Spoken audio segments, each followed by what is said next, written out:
and welcome to Roma Theory as Roma settle down Cagliari in a lovely nap, magnificent win, marvellous win. I think we played well, I think the way we've dealt with the game today is remarkable.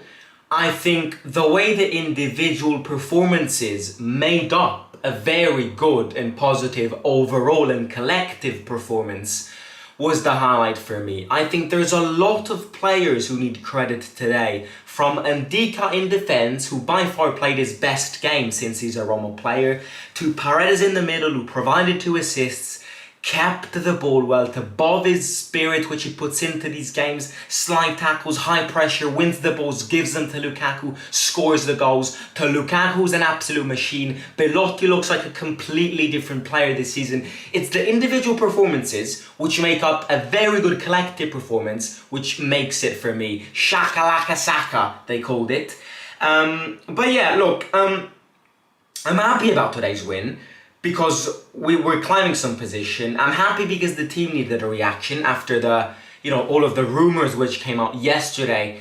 We just needed to, we needed this. We needed this for our own sake, and we needed this for everyone's sake. Because many times with Roma, people speak and they don't leave this team alone. They don't leave this team to prepare games peacefully. They don't leave this team alone, and they always have to speak, and sometimes it influences our performances. I think today's performance was a very, very good one. But yeah, I mean, speaking about individual performances, starting with the defence, I think today the best defender have been 2, Christensen and Ndika.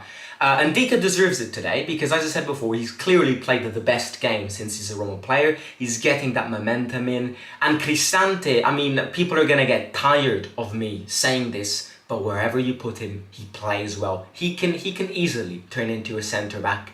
With Christensen as a centre-back, we only have that Genoa nightmare. Apart from that, we've kept the clean sheet against Frosinone, we've kept the clean sheet against Servette, and we've only conceded 1 today on a penalty on a Christensen mistake.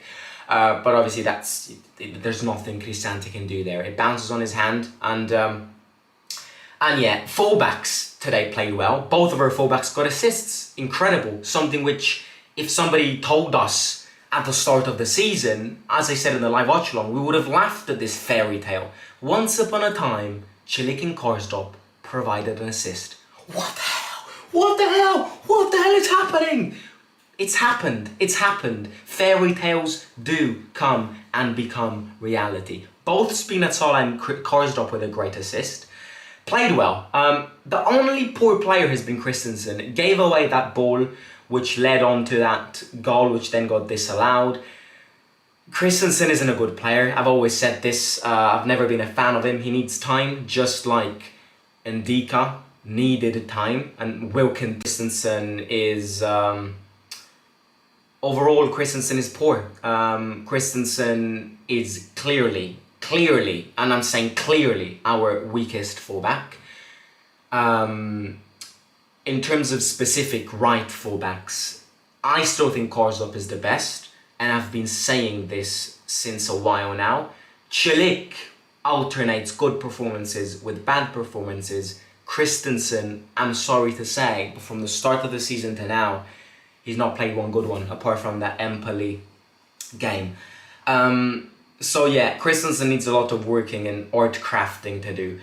But as I said, I think, why we won this game today? We won this game because of Lukaku and how strong he is and how much of a game changer he is in this league. And Belotti, who's, reaching some incredible levels of form. But we won this game with our midfielders. I really think that we won this game because of our midfielders. I think starting with a physical midfield, because Bove, Paredes and Christensen, when he doesn't play as a centre-back, is a physical midfield. I think it's what won us the game today. Paredes today, another player who deserves a lot of credits. He's been playing well since quite a few games now. Provided 2 assists today, controlled the game and controlled the ball really well. And Bove on the other side, I think he just he just puts that spirit in, he puts that pressure in, and he's the only player who actually puts a high pressure onto our opponent's defences. Look, Cagliari's a weak team, and Cagliari is not the only weak team in our league. If we press them, they're going to lose the ball. It's going to lead us. It's going to lead to goals. Let me quickly do the man of the match poll. I'm going to put Lukaku in. I'm going to put Belotti in. I'm going to put Bove in. And I'm going to put Paredes in. These are my 4 contenders. Go vote in the poll, in the live chat. And yeah, I mean, Lukaku then, great. I mean, I'm fed up speaking about Lukaku because he's too good, and there's nothing for me to say. He is, after Lautaro Martinez, the best striker in the league. Lukaku, yes, you've heard it from me, call me crazy, is better than Osimhen. Call me crazy, I don't care. Lukaku's way more consistent in this league than Osimhen, apart from that fantastic season that Osimhen had. And I'm not going to give anything away from Osimhen last season because he was the best striker in Europe after Erling Haaland. But overall, in terms of the impacts that the single player gives overall throughout many different seasons, it's Lukaku. He's been a game changer with Inter when they won the league. He's been a game changer with Inter towards the end of last season, apart from that Champions League win. And he's a game changer with us. So Lukaku, there is nothing for me to say. Dybala is the only sour note of today because his injury is nothing minimal. I actually think his injury is, I'm not saying it's serious, but it definitely isn't an injury which will be away from in days. Apparently it's a strong concussion on his knee, but his medical exam results need to clarify if it touched the ligaments. If it touched the ligaments and if it damaged the ligaments, he could be out. He could be out for months if it's his ligaments affected. Hopefully he doesn't. But Jose said this post-match, I've spoken with Dybala and he's not optimistic and I'm not optimistic. Unfortunate, because it's not his classic injury. It's not an injury which it's his body which allowed. It's because that player with a very harsh challenge barged into his knee.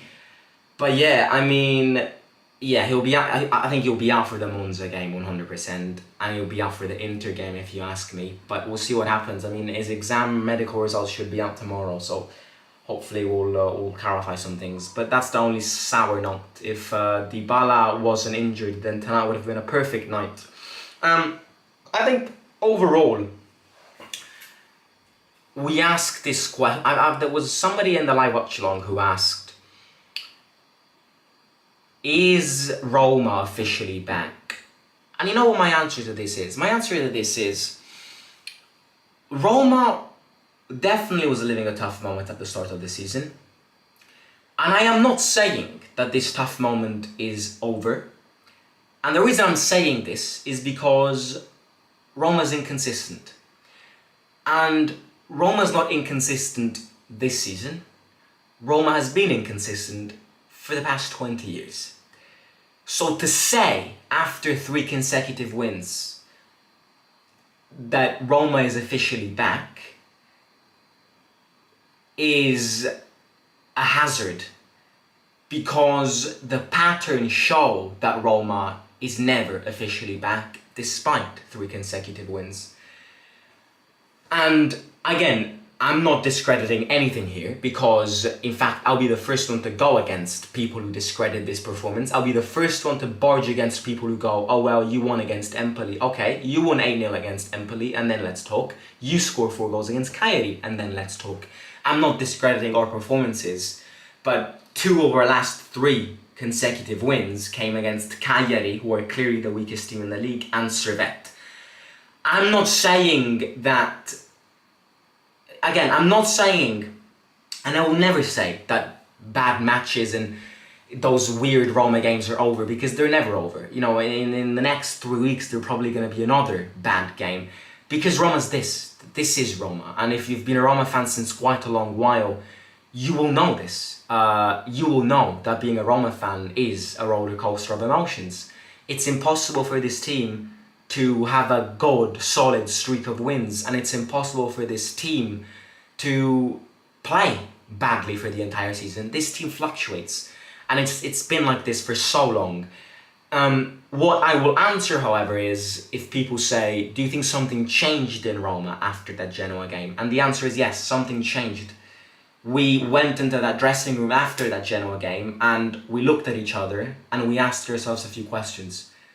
And we've improved, because that Genoa game, this team looked dismantled. After that Genoa game, I even asked myself, is the team still with Mourinho? And the team is still with Mourinho, because we're coming from 3 solid performances. And if the team wasn't with Mourinho, we would never have come from 3 consecutive performances.